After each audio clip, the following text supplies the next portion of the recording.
ये एक ऐसा केस है जिसने पूरे बरेली जिले को ही परेशान करके छोड़ दिया। आप इसके बारे में जब सुनेंगे तो आपको बड़ा अजीब लगेगा कि क्या ऐसी कौन सी ऐसी एक जेन्युइन कंडीशन आ गई कि एक व्यक्ति को अपनी जान दी। ये केस 15 अप्रैल 2019 का। सत्यवीर के फादर और उसके भाई खेत में काम कर रहे थे। अचानक सत्यवीर के कमरे से बहुत तेजी से आग का धुआं उठना शुरू हो गया। लोग चीखने चिल्लाने लगे। आग को देख के आसपास के लोग हैरान हो गए, घबरा गए। तभी सत्यवीर के फादर और भाई दोनों भागते हुए सत्यवीर के कमरे की तरफ पहुंचे और उन्होंने देखा कि सत्यवीर बुरी तरीके से जला हुआ है और साथ में उसकी पत्नी प्रेमश्री भी थोड़ी सी झुलस गई। तभी तुरंत सत्यवीर को पड़ोस के हॉस्पिटल में भर्ती कराया जाता है और उसका छोटा भाई हरवीर इस पूरी प्रकरण को देखते हुए काफी कुछ समझ जाता है और तुरंत पुलिस स्टेशन में जाके अपनी भाभी प्रेमश्री पर एफआईआर दर्ज कराता है। अब पुलिस इन्वेस्टिगेशन शुरू करती है। इन्वेस्टिगेशन शुरू करने के बाद सत्यवीर का स्टेटमेंट हॉस्पिटल लेने पहुंच जाती है। हॉस्पिटल जब पहुंचती है तो सत्यवीर इस कंडीशन में नहीं होता है कि वो अपना स्टेटमेंट दे सके, लेकिन फिर भी जैसे तैसे वो अपना स्टेटमेंट पुलिस को देता है और इस स्टेटमेंट को देने के कुछ ही दिन के बाद सत्यवीर की मौत हो जाती है। स्टेटमेंट के बाद तुरंत पुलिस इन्वेस्टिगेशन करती है और प्रेमश्री को गिरफ्तार कर लेती है। प्रेमश्री अपने ऊपर काफी कुछ लगे आरोपों को खारिज करते हुए कई बयान देती है और वो ये भी कहती है कि मैंने सत्यवीर को बचाने का प्रयास किया था।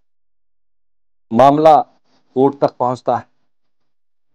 कोर्ट में पहुंचने के बाद जब पुलिस की इन्वेस्टिगेशन होती है, सत्यवीर की वाइफ प्रेमश्री से जब इन्वेस्टिगेशन की जाती है तो वो थोड़ा पुलिस को उसके ऊपर शक हो जाता है। ऐसी कंडीशन में वो सत्यवीर के भाई से भी पूछताछ करती है। भाई से जब पूछताछ करती है तो जो ओरिजिनल इन लोगों के बीच में झगड़ा था इसके बारे में बात करता है। वो बताता है कि सत्यवीर से उसकी पत्नी प्रेमश्री सिर्फ इस वजह से झगड़ा करती थी क्योंकि उसके शरीर का रंग काला था। वो हैंडसम नहीं दिखता था, उसका अपीयरेंस उतना अच्छा नहीं था। इस वजह से वो कई बार सत्यवीर से डाइवोर्स की डिमांड भी करती। ये सब बातें सुनने के बाद, तमाम बयान, तमाम सबूतों को इकट्ठा करने के बाद, पुलिस इन्वेस्टिगेशन करने के बाद चार्जशीट कोर्ट के अंदर दाखिल करती है और अब शुरू होता है ट्रायल। ट्रायल में तमाम क्वेश्चंस उठते हैं।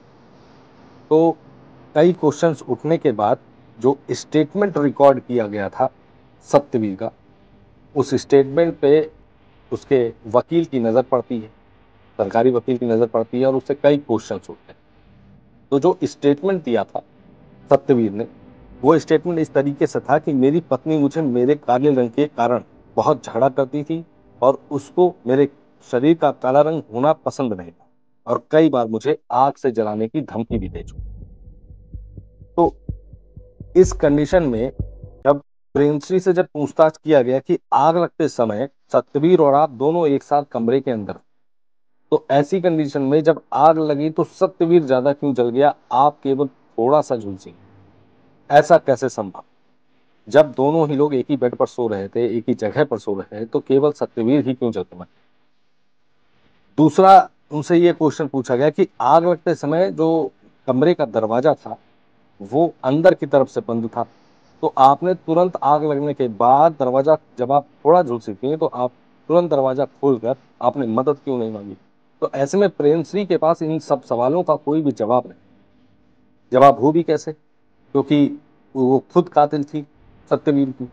तो ऐसी कंडीशन में जो माननीय न्यायालय थे उन्होंने सारे सबूतों और बयानों को एक साथ रखा, उसको समझा और प्रेमश्री को दोषी पाया और दोषी पाते हुए उन्हें उम्र कैद की सजा सुनाई। साथ ही न्यायालय ने यह भी कहा कि यह काफी अफसोसजनक बात है कि एक पत्नी के द्वारा अपने पति की इस तरीके से निर्मम हत्या केवल इस कारण से कर दी गई क्योंकि उसका रंग काला।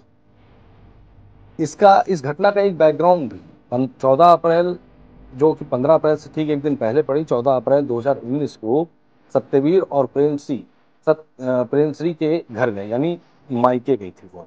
दोनों लोग एक साथ मायके गए और मायके में दोनों के बीच में बातचीत हुई। प्रेमश्री के माँ बाप ने भी कुछ सत्यवीर के बारे में कहा, जिसके कारण सत्यवीर कुछ नोक झोंक के बाद दोनों, सत्यवीर और प्रेमश्री दोनों वापस घर आए।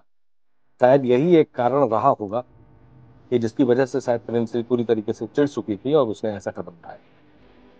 क्योंकि इन दोनों के बीच में एक बच्चा भी हो चुका था, तो सत्यवीर को लगता था कि अब बच्चा हो चुका है तो शायद प्रेमश्री का लगाव सत्यवीर के प्रति काफी बढ़ गया, क्योंकि सत्यवीर अपनी शादी निभाना चाहता था।